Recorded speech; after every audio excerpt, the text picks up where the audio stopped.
Foot screw.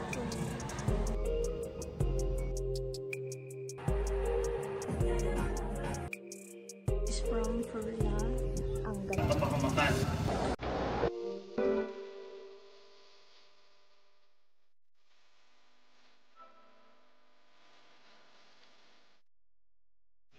Hello and welcome back. So for this video, medyo chill lang tayo and I don't know where to start actually, but you see, really invent siguro or something sa mga contents. But yeah, it's more of like improvement ang ating main objective from this vlog.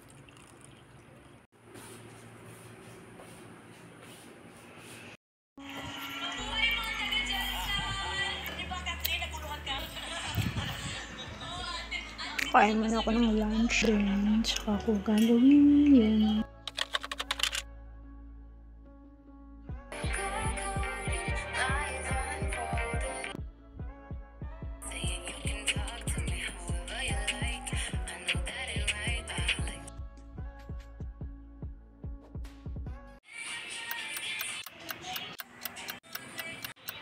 After a while, I already built parang storage na drawer.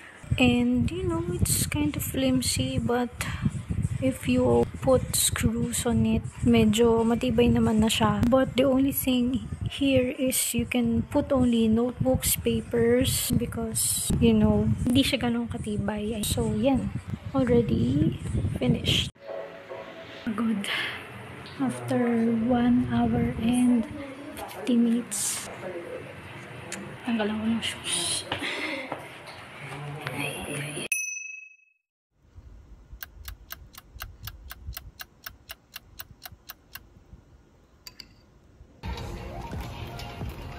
Milk chocolate.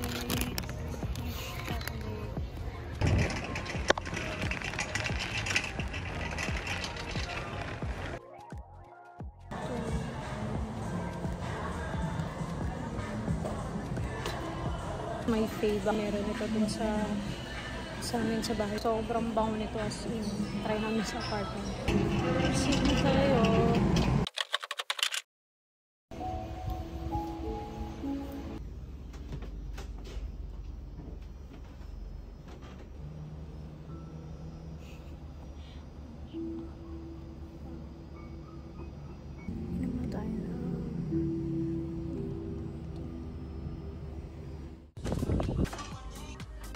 Then, after I got a massage, nag-organize lang ako ng aming new kitchen pantry organizer which I got from the online. I don't know exactly kung paano ko siya sabihin, but yeah, ganun siyang katibay and gaganda.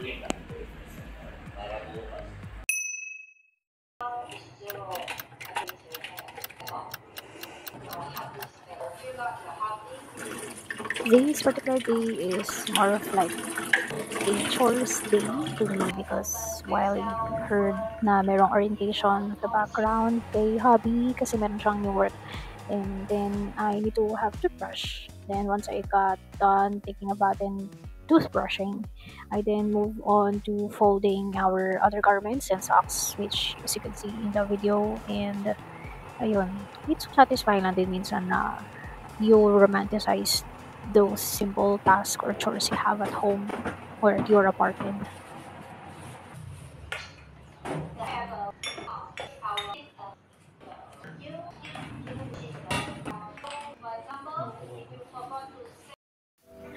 Okay, in this next set of videos, we do have like what I called the stamina test. Basically, it's like testing myself out to endure sets of dance or Zumba dances in span of a given time na almost straight or continuous siya, na hindi ganun nakakaramdam ng pagod or anything na makakapag-slow down for me. Sorry for the background. And yeah, dancing talaga yung first love ko rather than singing. And I should say na it took a while at some point in time na left behind ko si dancing due to personal and then siguro insecurities na din or hindi na rin ako makakeep up sa trends ngayon. And I should say na kailangan ko lang ding i-reset yung sarili ko and refresh din yung mind ko to dancing and love still what I am doing.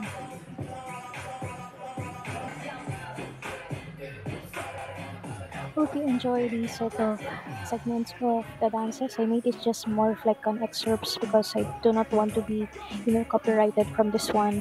But all the sets of the dances I did from this segment have links at the description box. This one is one of my lodis or idol talaga. It's Mark Kramer Pastrana in YouTube. So I can also link his YouTube channel as well. He's my go-to Zumba instructor or Zen, as in super, lalo nung nag-prepare pa lang ako for the wedding namin. Ito talaga nakahelp sa akin in terms of my cardio journey.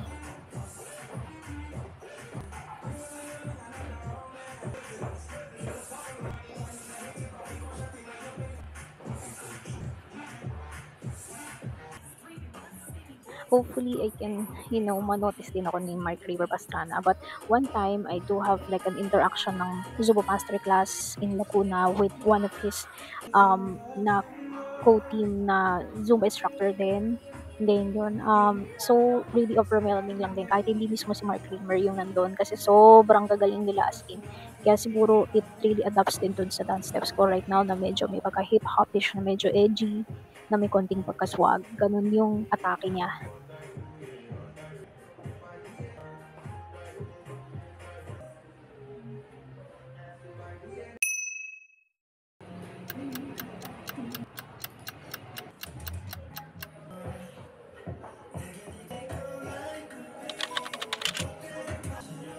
Anyways, we're on the middle part of the segment of the dances and I feel the tiredness, I think, inside, but hindi ko siya pinapalata. Talagang willpower and strength talaga yung pinopromote ko para, sige, para matapos, I need to finish this gracefully.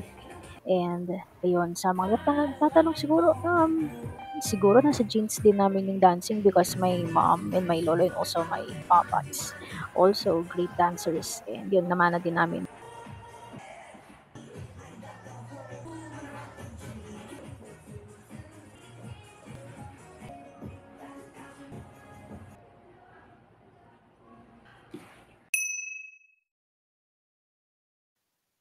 After the workout, of course, meron tayong post-workout meal na specifically oatmeal pero inisip ko na lang mag-salad na lang kasi sayang yung mga leftover or yung mga natitirang mga veggies. So, yun, ginawa ko na lang siyang salad. Dumating na yung package from Deluxe Online PH kay Miss Ana Magkawasi. No-notice ako. Charot. Oh, babulo. Ito yung isa. Ito din yun. Akong pimple patch. Mud mask. Sala talaga yung tigyawad ko. Ayan. Tingnan natin yung na-purchase ko nung light. This is the first one. This is from Furla. This is my second wallet. Yung una kasi is parang color blue na square lang. Oh my gosh, ang ganda. Ang ganda siya. Para siyang Gucci. Look at the color. Nagandahan din talaga ako. Feeling ko hindi pa. Or slightly used, I think. Or napatago. Talagang kung ano yung dinidescribe, yun talaga yung makukuha mo. Kaya plastic pa yung zipper. Naka-plastic pa. Ayan, magagamit ko. Ang dami kong mailalagay na. Ito talaga. Brand new siya. Ito yung napili ito. Meron pa siyang elastin ko. Inclusion kasama may box. May kasamang yung pinaka-paper na ang ganda nga. Lakos. Na long wallet ulit. And nakita ko to maganda, tapos yun nga sa presyo niya kita naman talaga na bago, may mga carton pa, may nakabalot pa yung zipper may card, I mean hindi ka talaga lugi. Meron dito sa labas, middle, buti na lang to yung pinili ni mother, tsaka sa amin kasing dalawa mas mahilig siya sa colored. Like ako or ano ko mga neutrals. Kaya na-bet ko din yung Furla. Na-excite talaga ako nung nag-live. Si Miss Ana, madami ng opportunity pero wala pa akong courage to do so. Naka-live siya nung isang araw. Sige, go. Kaya yun, dalawang wallet. Lapit ko talaga ang Furla. Since nung nag-work ako sa Makati, talagang Furla baby na ako. Sana manotice ako ni Furla. Meron yung pa pala akong ipapakita. Nabili ko naman sa TikTok. Late na din yon, madaling araw na. Then scroll ko sa FYP.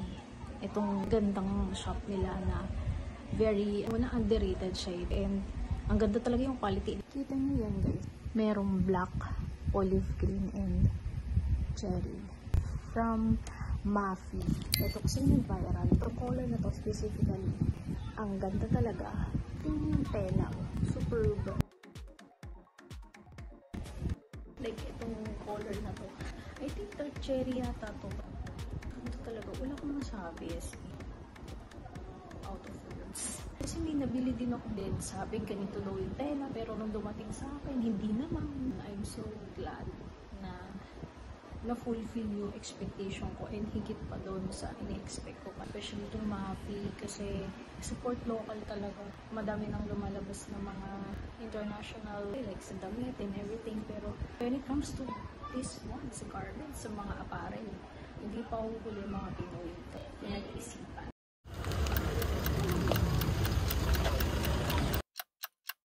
Iligtas sa kasalanan at ilayo sa lahat ng kapahamakan. Sa kanyang muling pagkabuhay, pinagpapamagitan may sama. After the 8th day, after tomorrow, yan, umattend lang kami ng Mass.